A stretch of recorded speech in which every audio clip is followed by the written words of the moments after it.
Happy opening day, everyone. Baseball is finally back. Oh, it has been so long.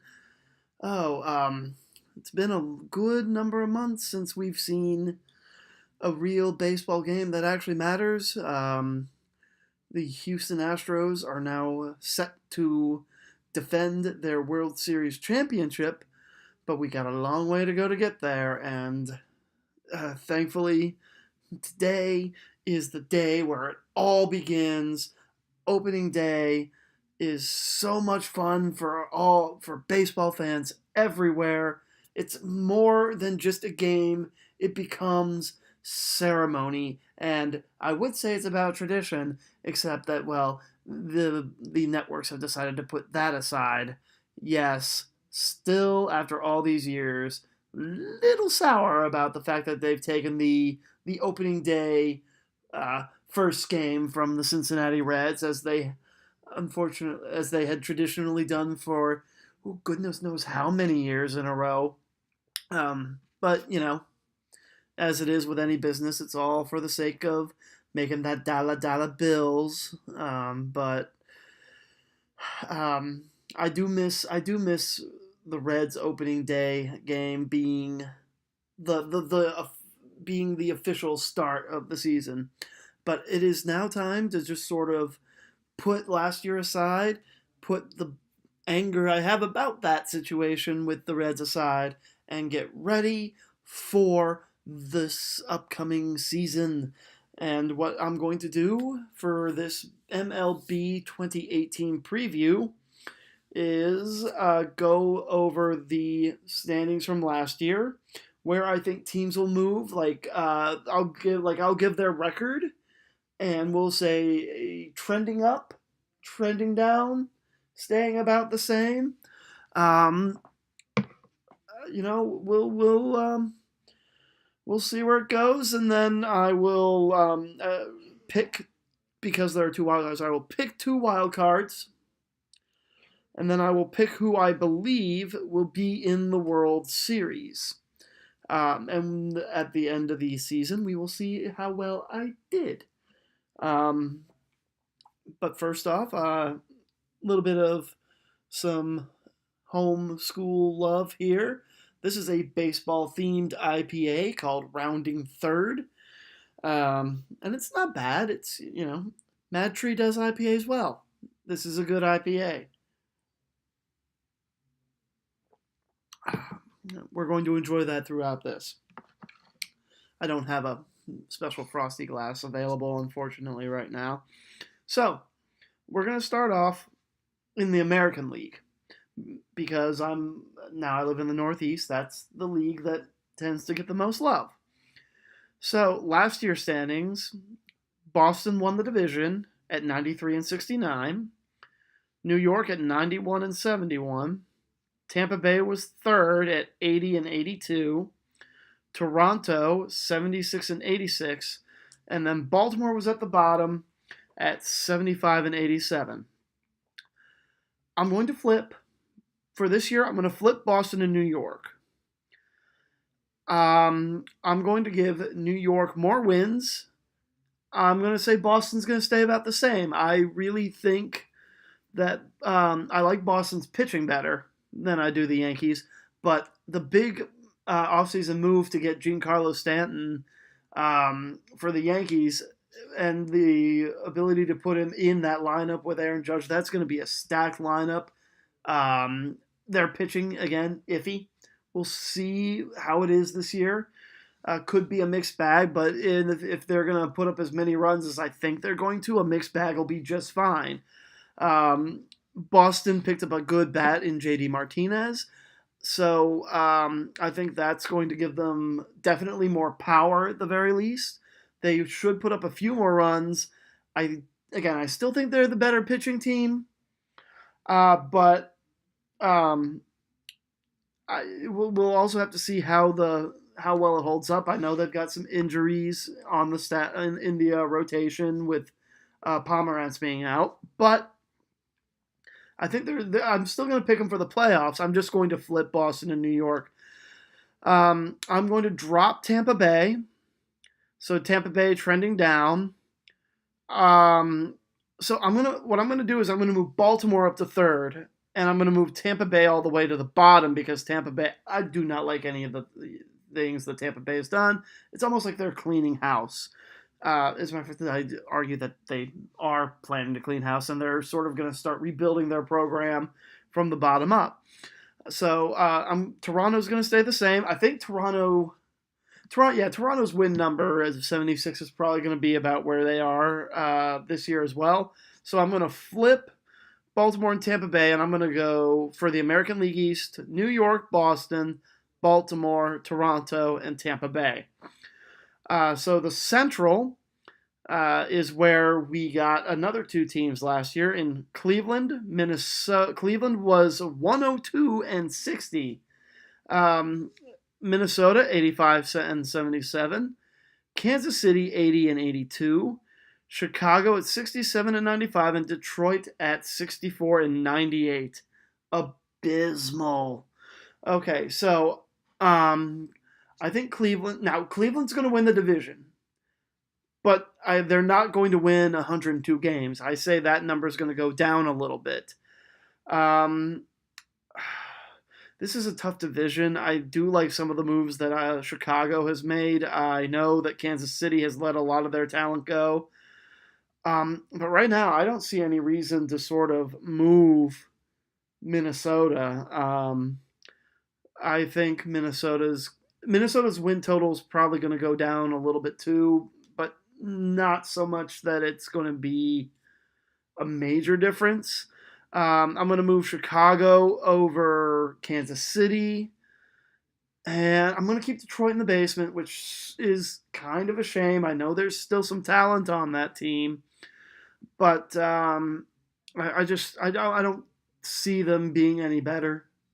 So I'm going to go with Cleveland, Minnesota, the Chicago White Sox, Kansas City Royals, and Detroit Tigers in that order. Out west, Houston won 101 games. The Angels won 80 and lost 82. Seattle was 78 and 84, as were the Texas Rangers, and the Oakland A's at 75 and 87. I think Houston has done everything right this offseason. They've kept all their key pieces as far as I can tell. I know they've had a player to retire. That's fine. There's still loads of talent on that team. So Houston, I'm going to keep them right where they are. The Angels. So last year they were 80 and 82. I'm going to keep the Angels in the second spot, but I'm going to give them more wins. So Angels second with more wins is my prediction there. Seattle, I think, is going to take some steps backwards. Texas has had a very quiet offseason, which is it's not a bad thing. It's not necessarily a good thing either. And then Oakland has a habit of having a bad year and then having a decentish year afterwards. So I'm going to move them up. So if I'm going to pick an order for the AL West, I'm going to go with Houston, LA, Oakland, Texas, and Seattle I'm going to put at the bottom. Felix Hernandez is he's hurt. He's not as efficient. He's not as good as he used to be. So I'm gonna put Seattle all the way at the bottom. I just don't know what their plan is out there. Ichiro's back. I don't think he's really got enough in the tank to really lift them in any way. So let's see. My playoff teams for the American League are going to be New York, Cleveland, Houston. Boston gets one wild card, and just to keep it not the same teams as last year, I'm going to say that the Los Angeles Angels will take the other wild card. So playoff teams: Yankees, Red Sox, Indians, Astros, and Angels for the American League. Over on the National League side, last year's numbers in the National League East had Washington at 97 and 65, Miami at 77 and 85, Atlanta at 72 and 90, the New York Mets at 70 and 92, and the Philadelphia Phillies at 66 and 96. This is the division I'm going to shuffle around the most, as far as I can tell.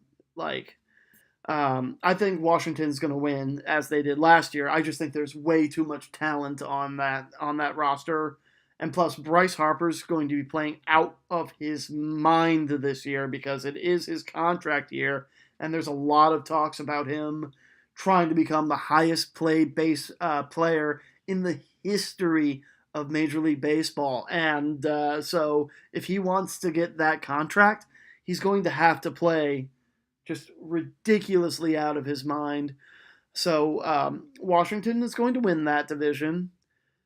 Miami finished second last year, and they've gotten rid of everybody. That roster is nothing like it was last year. They got rid of Stanton. They've gotten rid of a couple of other really big pieces. I'm taking Miami from second in that division all the way to the bottom. I'm going to move so that leaves the second place open, and I'm going to give that to the New York Mets. The Mets, as long as their pitching stays healthy, have a very good shot of improving it at the very least. I don't know if I'm going to put them into the playoffs yet. I'll have to think about that when I look at my wild card options. But I'm going to put the Mets up at second in that division. And then I'm going to put in the basement dwellers of last year in third place with the Philadelphia Phillies. I can't remember the name of the bat they went out and got, but I do know that they managed to get Jake Arrieta away from the Cubs. Now, keeping in mind that Arrieta hasn't exactly been good outside of the Cubs organization, it's a little wary there. But based on the merits of what he has done over the past couple of years, that's a very good signing. Philadelphia has a solid ace there. So I'm going to move the Phillies up to third. Atlanta, I'm going to drop to fourth, but I think the win total is going to be very similar to what they had last year. I think this division actually has a chance to be, for the most part, good. And then I'm going to move Atlanta all the way from second to Miami all the way from second to the bottom, just because of all the moves they've made. I mean, it's almost... There was a lot of really negative stuff coming out of that organization. That organization almost became a bit of a joke during this offseason. So National League East review, Washington, the Mets, the Phillies, Atlanta, and Miami all the way at the bottom. And I think Miami has a very good chance of being the worst team in Major League Baseball this year. Not even close. In the Central, last year's numbers, the Cubs were at 92 and 70. The Brewers were at 86 and 76. The Cardinals were at 83 and 79. The Pirates were at 75 and 87, and the Cincinnati Reds were 68 and 94. Okay, this is a very tough division for me to predict. I think the Cubs win again. But I won't be surprised if Milwaukee or St. Louis sneaks in there. So I'm going to go with the Cubs to win. I'm going to go with St. Louis because there's one thing I've learned. St. Louis is not a team that you can see necessarily count out for too many years in a row. It's a very class organization, and we'll see how healthy they are throughout the year because if I remember, injuries were a big reason that they were not as good as projected last year. Milwaukee, I'm going to move down to third. Again, all the records could be very good. All the the win-loss totals for all three of those teams could be very good. And I'm making this prediction in this order, but it wouldn't shock me if anything had changed there. Like St. Louis or Milwaukee could take that division. I just don't think they will. So we'll see where that goes from there. I'm going to put Cincinnati above Pittsburgh. I think Pittsburgh's going to start doing some rebuilding years. I believe if I remember, they traded away McCutcheon, who is a Pittsburgh Pirate lifer. But I've got to give at least a little love to Cincinnati. They can't be at the bottom forever, even though the Reds have gotten a little bit of Bengal syndrome, as in they've been keeping coaching staff members longer than they really probably should have. And well, we'll see if this is Brian Price's last year at the helm there for the Reds. And then we go out west. Now, the West last year had 3 playoff teams. That's not something you see every year. The Dodgers were at 104-58. The Arizona Diamondbacks were at 93-69. The Colorado Rockies were at 87-75. The San Diego Padres were at 71-91, and San Francisco was at 64-98. I had absolutely forgotten San Francisco was that bad last year. Do forgive me.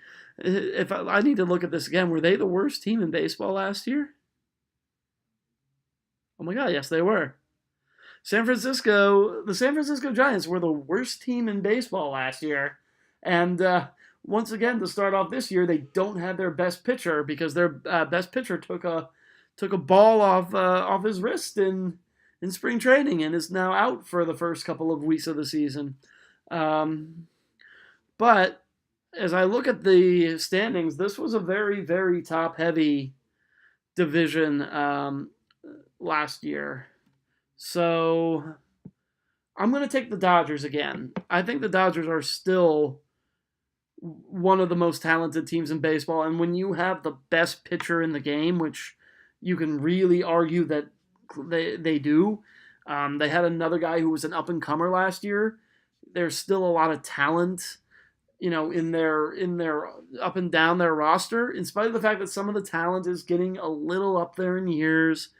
But I will take the Dodgers to win. I don't think they're going to do 104, though. I think they're going to fall back a little bit there. Colorado Rockies, I am thinking similar record, but they'll move up a spot. I think Arizona, even though Arizona still has Greinke, I think they are going to drop down. I think the loss of Martinez is going to hurt them just a little bit. And Colorado, I don't think really lost much either. So I that's my logic there for that one. But what to do with the bottom of that division? I do think that San Francisco is going to turn it around a little bit. I certainly think they're going to be better than 64-98, which they were last year. But are they going to be better than than the numbers San Diego is going to put up this year? I think so, actually. I'm going to take San Francisco above San Diego. So, recap there. I have the Dodgers, the Rockies, the Diamondbacks, the Giants, and the Padres in that order. So, my playoff teams, my division winners, Washington, the Cubs, and the Dodgers. And I'm going to need to pick some wild cards here. And there are a lot of really good candidates for wild cards here. And I think what I'm going to do is I'm going to take one out of the Central, and I'm going to keep one out of the West. I'm going to keep Colorado as one of my wild cards, and I'm going to take St. Louis. I'm going to take St. Louis as my second wild card this year. Okay, so a recap of all my playoff teams: AL, Boston Yankees, Cleveland, Houston, and the Angels. And in the National League, Washington, the Cubs, the Dodgers, the Cardinals, and the Rockies. So that means now I have to pick World Series opponents. And in the National League, it's interesting because I want to pick the Dodgers again. but I don't know if I can. Washington has a history of being very good through the regular season and then choking in the playoffs. Most of those were under Dusty Baker, and Dusty Baker is a good manager, but never got it done when it mattered. And unlike a lot of other organizations, they sort of knew when to let him go. But case in point, the Cincinnati Reds, they've been awful since they let Dusty Baker go. At least when they had Dusty Baker, the Reds felt like a relevant team in the major league.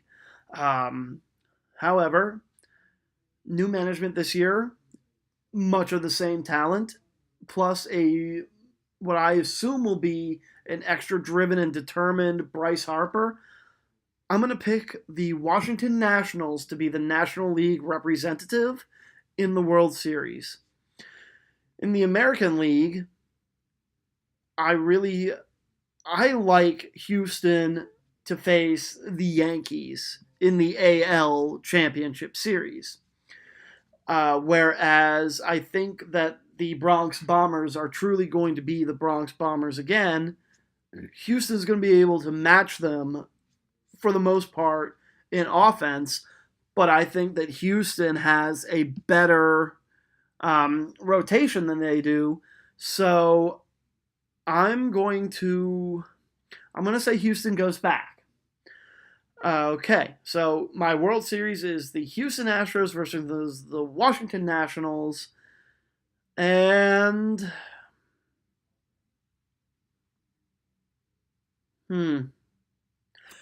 Washington Nationals win the World Series. Bryce Harper gets the MVP award and gets that mega contract that he deserves.